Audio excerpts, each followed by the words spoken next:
Baca sekali lagi kitab Yunus. Pusing kalau panjang.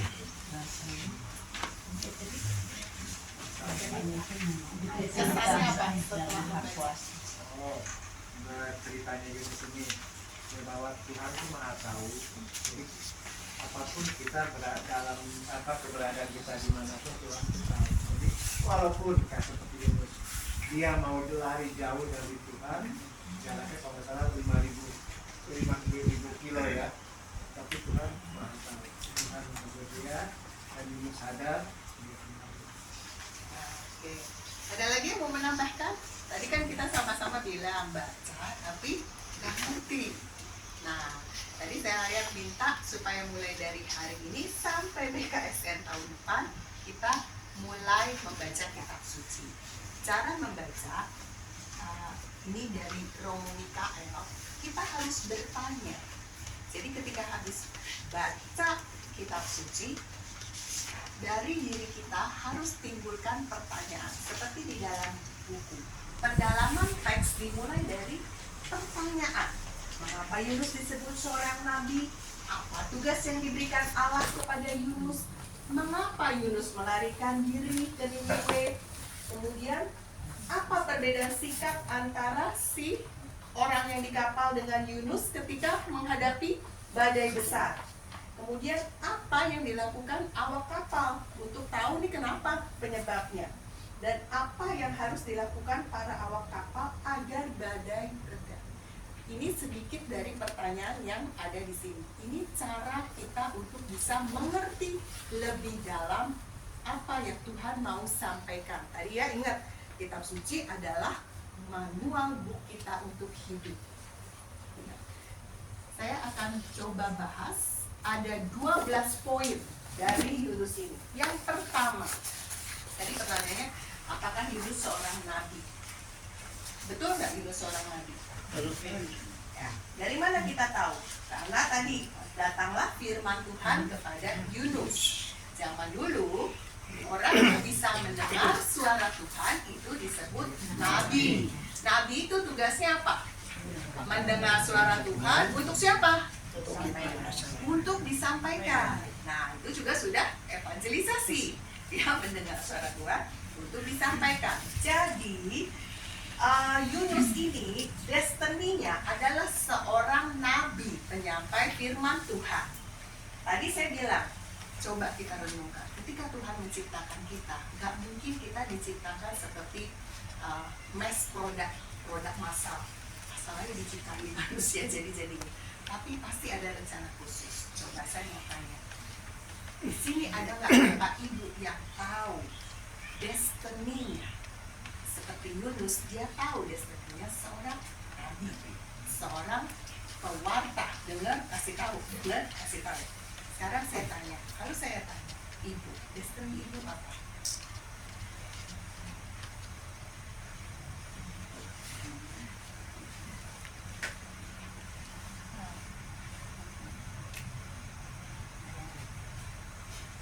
Rumah tangga.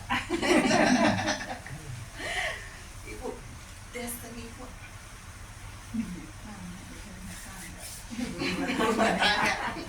Power CD, destiny-nya apa? Sebenarnya saya udah pensiunan pengangguran. Ibu, destiny-nya apa?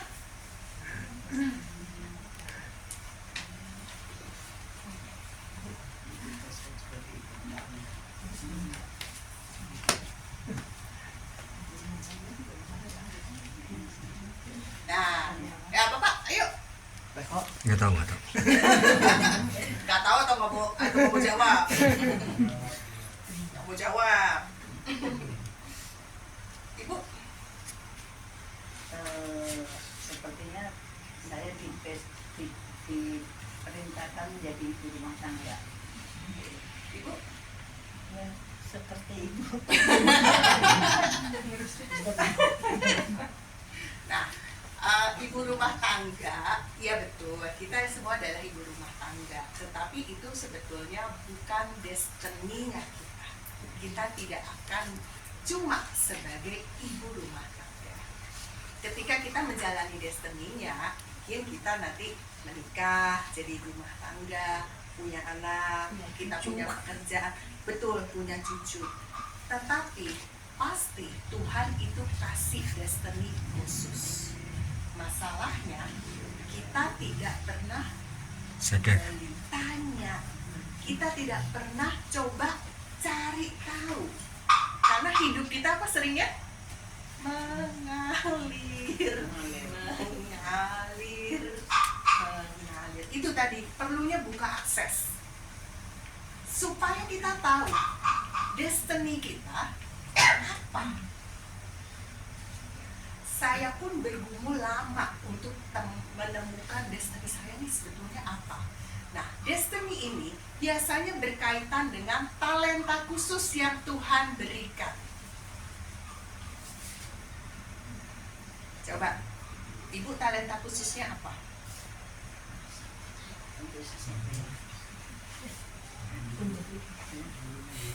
Guru.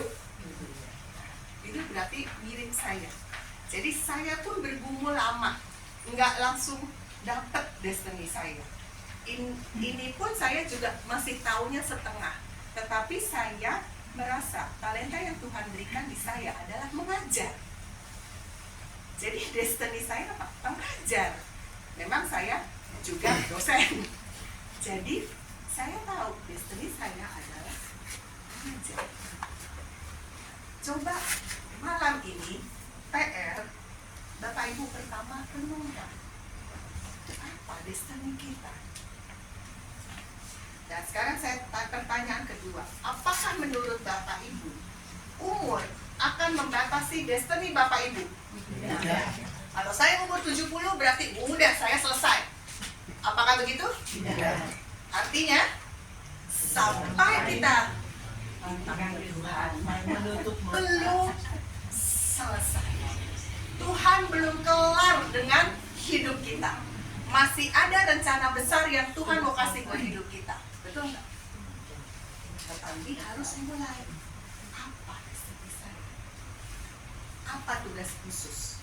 Jadi kayak Yunus tugasnya nabi, maka dia punya talenta mendengar suara Tuhan.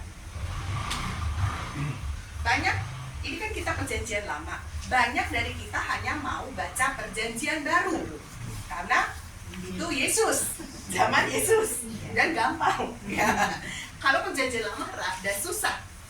Menurut Bapak Ibu, betul nggak begitu? Ya.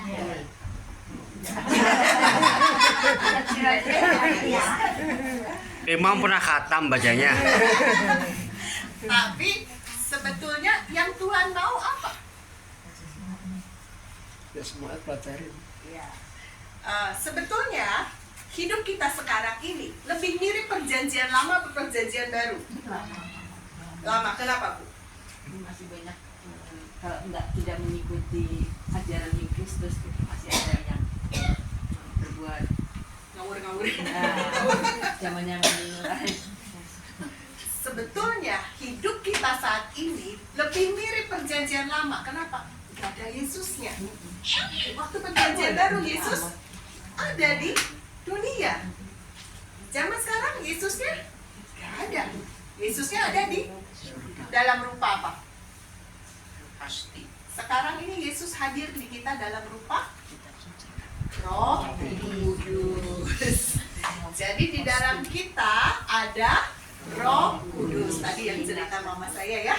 Ada Roh Kudus. Tuhan Yesus hadir dalam rupa Roh Kudus. Zaman perjanjian lama, Tuhan Yesus juga tidak hadir secara fisik. Maka kita harus juga baca perjanjian lama mirip dengan zaman yang kita jalani. Oke. Yunus sudah tahu destiny dia nabi. Tapi ketika dia disuruh menyampaikan kepada Niniwe untuk Tuhan akan menunggang-balikan Niniwe, dia ngapain? Kabur. Kenapa? Yang tadi pertanyaan pendalamannya, kenapa Yunus kata?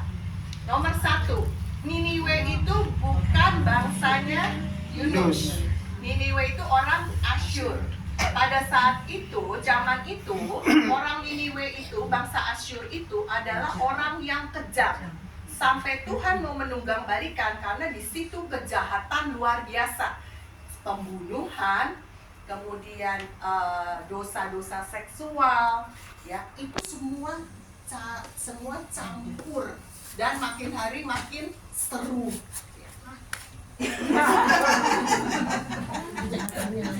Kejahatannya makin banyak, maksudnya bertambah-tambah.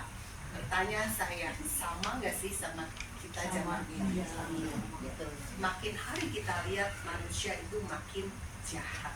Dan tadi yang saya bilang ya, sampai kadang-kadang dengerin TV aja sampai ngeri ya. Anak SMP itu bisa membunuh dengan pakai planning loh. Bukan membunuh karena misalnya berantem, terus terdorong, terus jatuh, kemudian meninggal. Enggak, itu pakai planning. Rencana. Ya, jadi makin hari makin ngeri. Nah, jadi Yunus ini merasa itu orang Niniwe itu bukan bangsanya dia. Dan dia melihat orang Niniwe ini apa? Jahat banget. Jadi dia merasa gini, ngapain gua ngomong? Ya.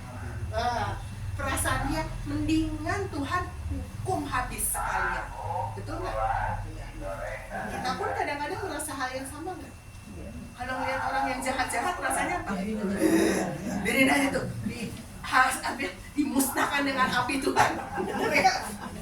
Persis dengan yang dirasakan Yunus. Makanya dia nggak mau.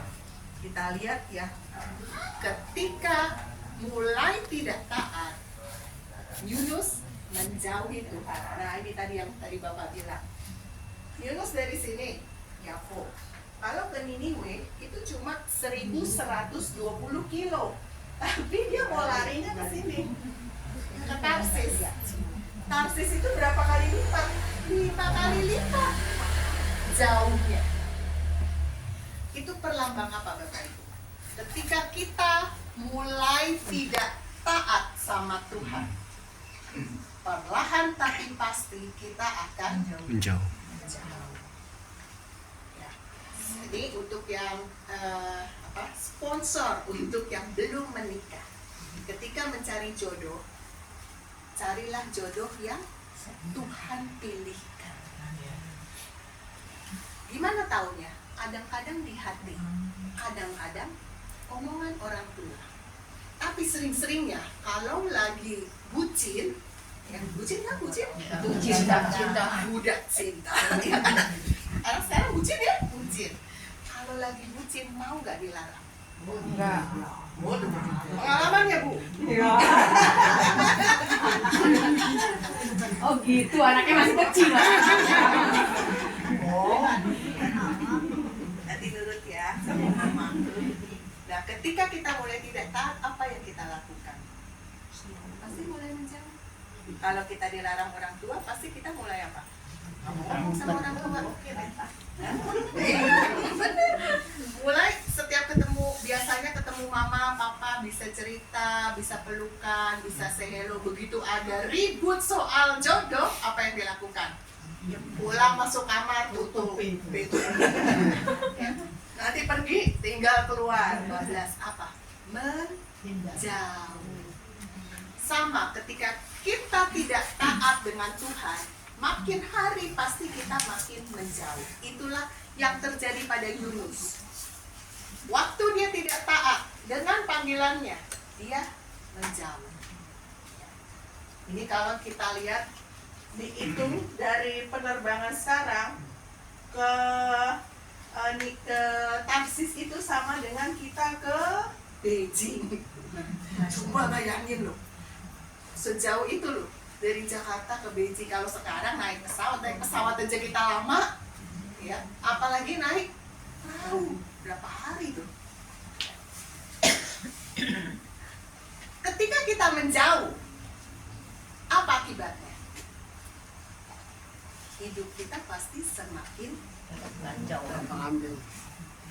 ketika tadi ya contohnya persoalan jodoh. Ketika kita akhirnya tetap memilih jodoh yang bukan yang dilarang, biasanya apa? Yo, yang udah menikah sekarang, Kalau yang udah menikah yo. Kalau yang belum menikah tadi warningnya, dengar ya, jodoh yang dari Tuhan. Meskipun kita kayaknya kurang suka, saya lebih suka yang sana ini lebih ganteng atau yang sana lebih cantik. Tetapi kalau bukan pilihan Tuhan, ayo yang sekarang yang udah lama. Pak, pilihan Tuhan nggak sih Pak kita? Kalau yang sudah lama menikah, merasakan atau tidak?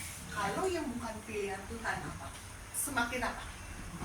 Semakin kacau. Makanya kalau kita melihat kawin cerai artis, suami kedua atau istri kedua makin baik atau enggak? Akhirnya apa? Ketiga, keempat, kelima. Kenapa? Semakin terpuruk. Sama ketika kita mulai berbohong, apa akibatnya? Bohong satu harus ditutupi oleh bohong kedua, harus ditutupi oleh bohong ketiga. Artinya tadi gak taat, menjauh, hidup terpuruk. Tadi makanya saya bilang kita tuh sebetulnya punya guidance, manual. Apapun masalah hidup, jawabannya ada. Tapi kalau kita nggak taat, udah tahu juga, ya. Tadi kan masalahnya nggak baca, oke, gampang. Sekarang mulai baca. Ya. Tapi kadang-kadang udah baca, udah tahu, kita nggak mau. Ya. Nah, contoh, kalau bertengkar, suami istri atau bertengkar sesama tetangga, menurut manual buku kita apa?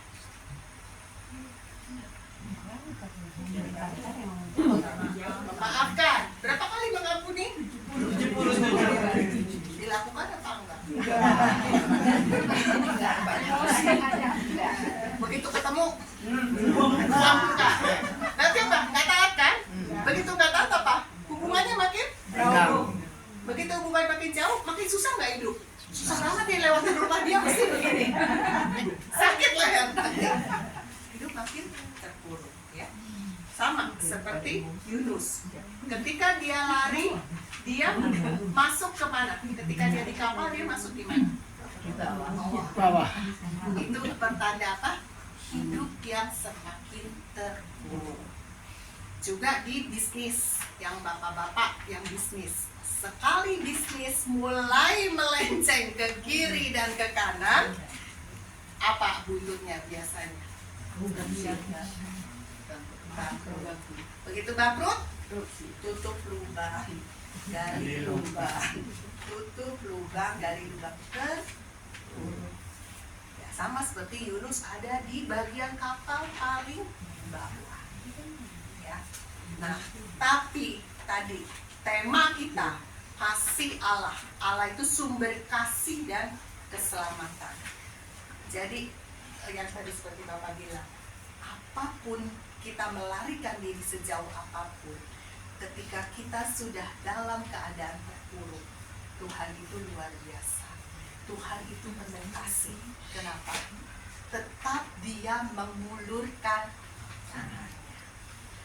Tapi kadang-kadang Tuhan mengulurkan tangannya bukan apa? Bukan disayang-sayang. Ya.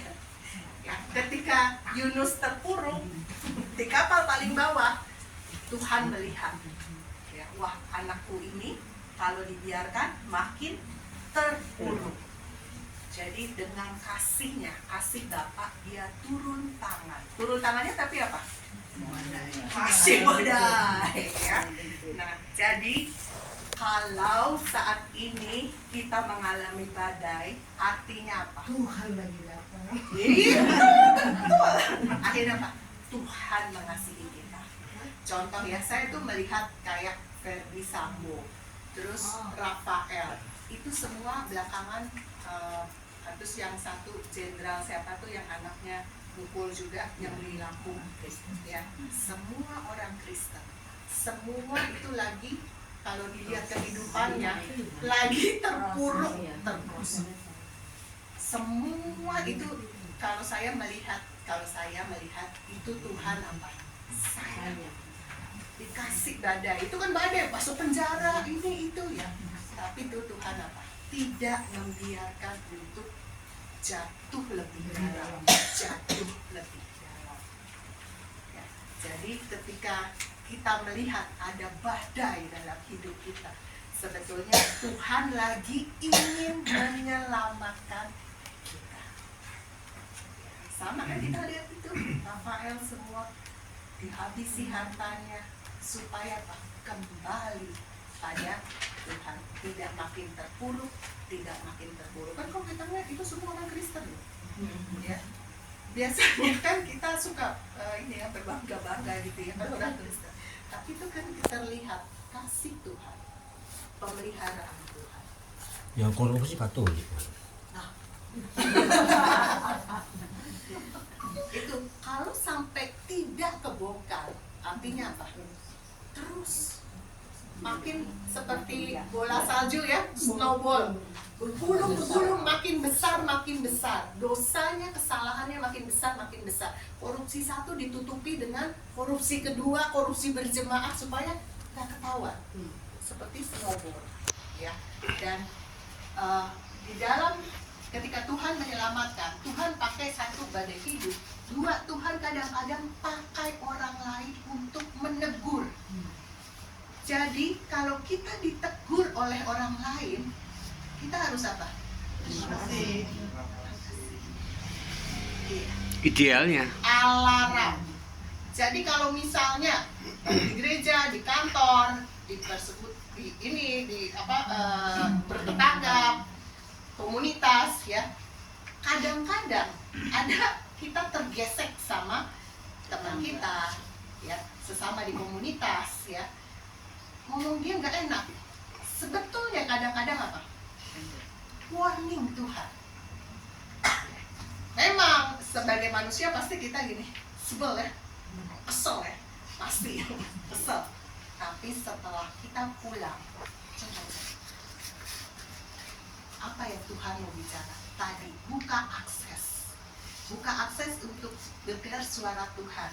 Tuhan kadang-kadang memakai orang lain untuk bicara. Tuhan bisa nggak bicara langsung? Tidak. Bisa, Neng. Bisa. Bisa nggak kita dengar Tuhan langsung? Bisa. Tapi jarang.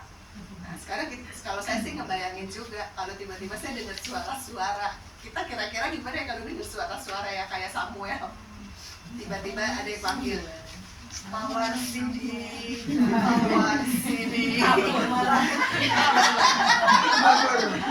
kabur kapan? Kabur kan? Seperti Samuel kan, dipanggil Samuel. Kok malam-malam ibu lagi tidur nyenyak, ngorok, tapi ada yang panggil mawar sini. Bukakan pintu.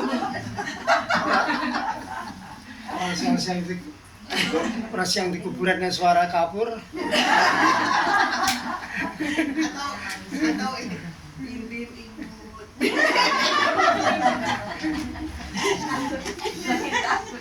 Lagi terpuruk, bibir lagi sedih, dipanggil bimbing imut. Kabur gak? Nah, kita pun kadang-kadang kalau di Tuhan ngomong langsung kita gak siap. Kenapa? Takut ya. Tapi Tuhan bisa pakai segala cara. Seperti di dalam Alkitab juga ada, keledai pun bisa dipakai Tuhan untuk ngomong, untuk memperingati Bileam. Keledai bisa dipakai. Jadi kadang-kadang Tuhan tuh pakai orang lain. Bahkan dalam hal ini si nakoda itu orang yang tidak seiman. Kan dia bukan bukan sebangsa Yunus. Dia tidak mengenal Allahnya Yunus, dia punya Allah sendiri.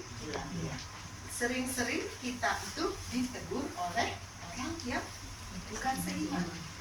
Ya. Atau kalau misalnya sekarang kita melihat ini, orang yang saudara sepupu kita, sehari berapa kali mereka berdoa. Hujan lagi, bentar, ini lagi, ya rumah saya dekat musola, jadi siapnya bunyi gitu ya, 5 kali. Kita berapa kali? Seminggu sekali. Kita seminggu sekali di gereja doang. Nah, iya.